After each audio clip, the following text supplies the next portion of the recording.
मेरा बुनियादी प्रश्न ये है कि जेल से आपका लगाव कब शुरू हुआ और आपको लगा कि नहीं मुझे इन पर काम करना चाहिए, और फिर ये तिनका तिनका फाउंडेशन शुरू करने की वजह कैसे बनी, किस तरह से इसकी शुरुआत? अंबाला से दिल्ली शताब्दी में मैं जब बैठी और उस तरह से दिल्ली की यात्रा जब शुरू हुई तो हमारा एक बड़ा खूबसूरत सा अंबाला में बंगला था। वहाँ से ना जब मैं आसमान को देखती थी तो मैं बड़ी दुआएं करती थी, मन्नतें मांगती थी कि मैं जब दिल्ली जाऊँ तो मैं कुछ ऐसा करूँ जो इस दुनिया को कुछ ठोस देकर जाए। तो जब मैं शताब्दी में बैठी तो मैं लगातार इसी बात को मन ही मन बोलती गई, और दिल्ली पहुंचने के बाद टुकड़ों में मैंने उसको बदलते हुए देखा। तो ये बात है 1993 की, जब पहली बार मैं तिहाड़ जेल के अंदर गई। मुझे एक स्टोरी करनी थी दैनिक ट्रिब्यून के लिए, और उस स्टोरी को करने के बाद जब अंदर गई, अलग अलग हिस्सों को जेल के देखा, और जेल में उस दिन चने भुने जा रहे थे तो मैंने चने खाए। और उसके बाद जो हवा मेरे अंदर गई होगी, जो सांसें गई होगी, फिर वो गई नहीं वापस। फिर वो जेल बस आ गई। मुझे ऐसा लगा कि कई बंदी कुछ कहना चाहते थे, वो कह नहीं पाए। मैं भी कुछ कहना चाहती थी, मैं भी कह नहीं पाई। फिर जब टीवी चैनल्स को मैंने ज्वाइन कर लिया, जी ज्वाइन किया, और उसके बाद जब मैं एनडीटीवी में आई तो अलग अलग इन टीवी चैनल्स की नौकरी के दौरान भी मुझे जेल के अंदर जाकर रिपोर्टिंग करने का मौका मिला। लेकिन वो जो रिपोर्टिंग थी वो अपनी समय सीमा के अंदर थी, दायरे में थी, 1.5 मिनट की खबर थी। क्राइम की कवरेज के समय भी हमने कोर्ट में कवर किया या हम थाने में गए। फिर जब कोई व्यक्ति जेल में भेज दिया गया, आमतौर पर स्टोरी वहीं ख़त्म हो गई।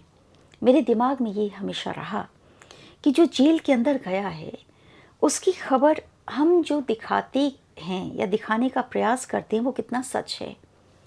मैं चाहती थी जेल को देखने के लिए मैं एक अलग चश्मे का इस्तेमाल करूं, जो सेंसिटिविटी के साथ देखता हो, सेंसेशन के साथ नहीं। और जिस चश्मे से मैंने फिर देखना शुरू किया उसका नाम मैंने रखा एक दिन का जेल पाठशाला, जो कि जेलों के अंदर पत्रकारिता को शुरू करने की भी शुरुआत थी, और मेरे ज़रिए भी जेलों को एक नई तरह की पत्रकारिता से जेल की एक नई भूमिका को सामने लाने का प्रयास था। इसलिए आप देखिएगा जितना भी ये काम है, इसमें मैंने कहीं पर भी कभी भी किसी के भी हुए अपराध को रंग और मसाले देने का प्रयास नहीं किया। इसके ज़रिए मैंने उनकी सांसों को, धड़कते हुए दिलों को, क्योंकि जो जेल के अंदर गया वो एक इंसान ही है, उस इंसान के ज़रिए उसकी दुनिया को समझने का प्रयास किया। तो 1993 में जिस जेल को मैंने देखा वो अलग अलग रूपों में मेरे पास आती गई। जितनी बार कवरेज की उतनी बार कुछ छूट गया। तब मुझे लगा ये 1.5 मिनट से काम नहीं चलेगा, मुझे अपने इस जीवन को जेल के लिए ही देना होगा। लोकसभा टीवी से विदाई देने के बाद जब मैं लेडी श्रीराम कॉलेज में आई, वो एक दौर था जब मैं ये तय कर चुकी थी कि अब जेलों के लिए तिनका तिनका जैसा ही किसी चीज़ को जन्म देना होगा, क्योंकि तिनके 2 तरह से हैं। आमतौर पर मैं और आप बात कर रहे हैं, यहाँ भी कुछ तिनके जो दिख नहीं रहे। जेल के जो बंदी हैं वो भी आमतौर पर लोगों को दिखते नहीं। वो उन्हें तब दिखते हैं जब या तो उनका कोई अपना जेल में चला जाता है या जेल की कोई बड़ी खबर आती है। अन्यथा जेल में इस समय कौन कहाँ क्या कर रहा है हमारी सोच से बाहर है। और दूसरा, तिनके जब जुड़ जाते हैं तो घोंसले बनते हैं। तो ये घोंसला बनाने का भी प्रयास है, क्योंकि ये वो ज़िंदगियां हैं जब वो आपस में जुड़ जाती हैं ना, तो एक घोंसला बनाती हैं। उसीलिए यही वजह है कि तिनका का जन्म। आपका उद्देश्य क्या है इस अंततः आप चाहते क्या हो? तिनका तिनका के माध्यम से जेल की जो ज़िंदगी है उसमें आप क्या, किस तरह की उम्मीद देखते हो और किस तरह के काम आप करने की कोशिश कर रहे हो, जिसमें एक जैसे रेडियो है वह एक नया प्रयोग था। आपने अभी कहा कि जेल में पत्रकारिता की शुरुआत हमने की एक तरह से। ये किस तरह से इस काम को करते हो और कैदियों में इसको लेकर क्या है प्रशासनिक स्तर पर, क्योंकि निश्चित रूप से अगर आप शुरुआत कर रहे हो तो इसकी चूँकि पूर्व में कोई मिसाल नहीं है, तो अलग अलग अधिकारियों का अलग अलग अप्रोच रहता रहा होगा। हमें आपकी बात समझ में आई तो हमने आपसे बात कर ली, आपको अवसर दे दिया। हमें बात आपकी समझ में नहीं आई, हमने कोई अवसर नहीं दिया, क्योंकि कोई लिखित नियमावली तो है नहीं कि नहीं वर्तिका नंदा जा रही हैं या तिनका तिनका फाउंडेशन के लोग आ रहे हैं तो इनको अवसर दे दो। तो विशेषकर 3 जो राज्य हैं जिन पर आपकी किताब आ चुकी है, मैं उसी पर केंद्रित रहूँगा। शुरुआत मुझे लगता है आपने दिल्ली से की, तिहाड़ से। निश्चित रूप से जो आपकी दूसरी radio in prison towards new age reform में है कि तिहाड़ की स्थिति एक सेंट्रल जेल की है, देश की राजधानी है, एलिट है, अधिकारी भी बहुत पढ़े लिखे सब कुछ होते हैं, तो यहाँ आपको काम करना अपेक्षाकृत दूसरे राज्यों की तुलना में सहज रहा हो। अभी मध्य प्रदेश और उत्तर प्रदेश पर आपने किया, राजस्थान का कुछ उल्लेख आपने इसमें किया है, हरियाणा का किया है, बहुत सारे राज्यों का किया है। ये जो शुरुआत हुई उसका जो व्यतिक्रम था और उसमें जो अवसर थे, उनमें कुछ चीज़ों को क्या 1-2 घटनाएं आपको याद हैं कि मैंने जब ये शुरू किया था तो इस तरह से हुआ था जब मुझे हतोत्साहित हुई थी, या ये अवसर मिला था जो मैं बहुत उत्साहित हुई थी, या ऐसी कोई स्थितियां नहीं आई? 2013 में ये किताब आई, तिनका तिनका तिहाड़। अब इसमें बहुत सारी चीज़ें हुई, तकलीफ़देह भी और रोचक भी। तिहाड़ जो है दिल्ली प्रिजन्स जिसे हम कहते हैं, दक्षिण एशिया का सबसे बड़ा प्रिजन कॉम्प्लेक्स है। जेल नंबर 6 में महिलाएं हैं।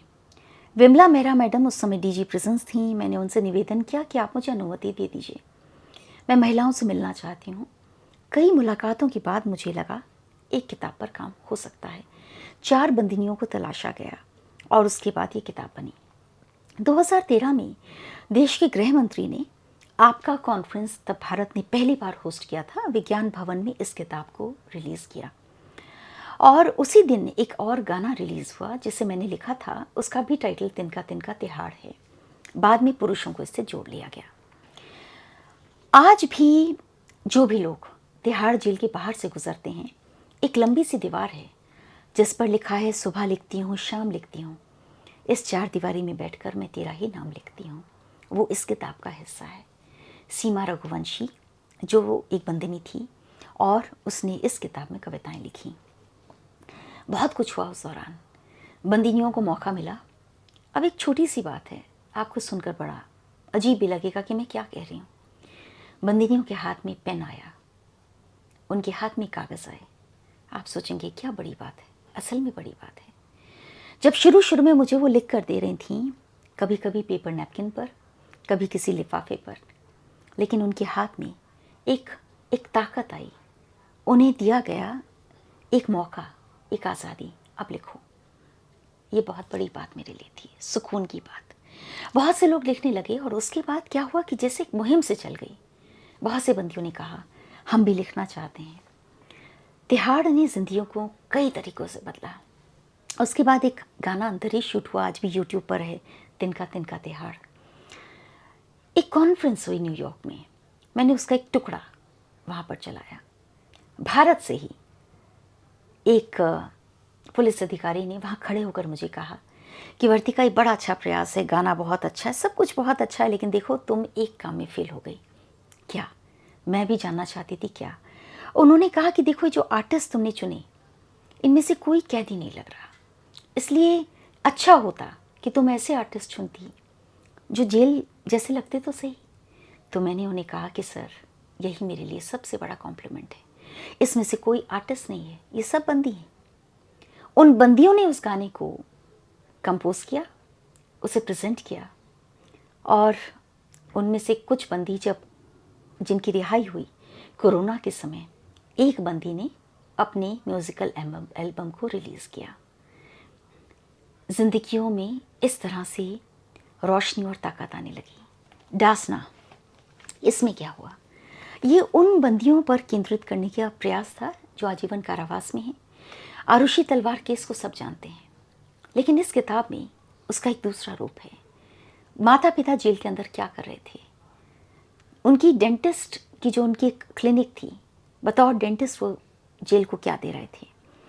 कई बंदियों ने और बंदियों ने इसमें कविताएं लिखी, पहली बार लिखी जीवन में, और उन्होंने जेल की ज़िंदगी को कैसे महसूस किया, वो इस किताब का हिस्सा है।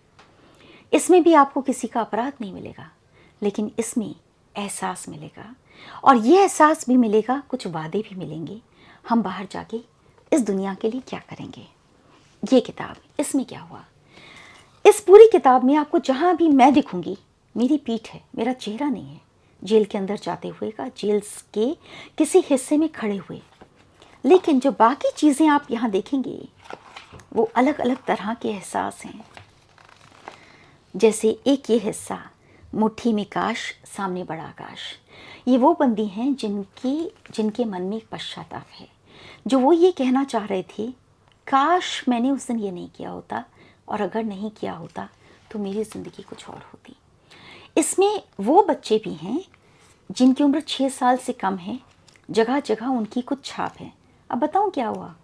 इनमें से एक की माँ ने कहा था, बच्चे का नाम पहचान सब आप छिपा दीजिएगा। हमने छिपा दिया। जब वो बच्चा वहाँ से रिलीज़ हुआ, कुछ समय बाद जेल में जब उसे स्कूल में एडमिशन होनी थी, उसकी माँ इस किताब को लेकर गई और उन्होंने कहा कि मैं बता रही हूँ कि मैं जेल में थी, मेरा बच्चा जेल में था। ये जो आप आड़ी तिरछी लकीरें देख रहे हैं ना, ये इस बच्चे की हैं। इस बच्चे का कोई अफसोस, कोई अपराध नहीं था। वो जेल में था, साथ में उसे एडमिशन मिल गई। ये भी बात शायद छोटी हो सकती है, लेकिन असल में बहुत गहरी बात है। उस माँ ने जब अपनी पहचान को जाहिर किया, उस स्कूल ने उसे एडमिशन दे दी।